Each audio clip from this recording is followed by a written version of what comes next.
Happy National Storytelling Week. Nobody killed her, Hope. Any dead bodies? Only 2, and they've gone. The officer leaned down and looked closely at Ralph. Behind them, the silver of the moon had drawn clear of the horizon. Before them, something like a great ape was sitting asleep. He wormed his way through the thicket towards the forest. He kept as far as possible beneath the smoke. Presently, he saw an open space. Ralph turned to the others. This belongs to us. It was roughly boat-shaped, humped near this end, with behind them the jumbled descent to the shore. Tongues began to wag in Hobbiton and Bayswater. The rumour of the coming event travelled all over the shire. The history and the character of Mr. Bilbo Baggins became once again the chief topic of conversation.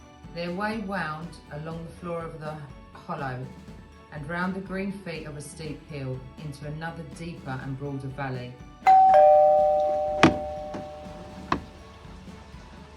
After lunch, the Sackville Bagginses, Lobelia and her sandy-haired son Lothar turned up.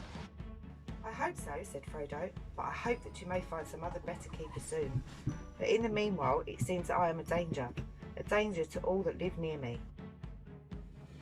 On my return, I found the following letter from my father. My dear Victor, you have probably waited impatiently for a letter to fix the date of your return to us.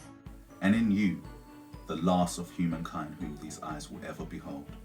Farewell, Frankenstein. Next moment, she found that what was rubbing against her face and hands was no longer soft fur, but something hard and rough and even prickly. Either a terrifying one which turns the whole dream into a nightmare, or else lovely meaning, too lovely to put into words. She saw the reason.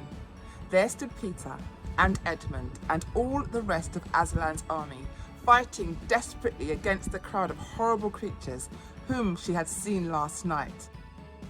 He walked slowly towards it, hoping that from there he might be able to see all the way back to Berlin and his house and the streets around it. We talk about everything he told her.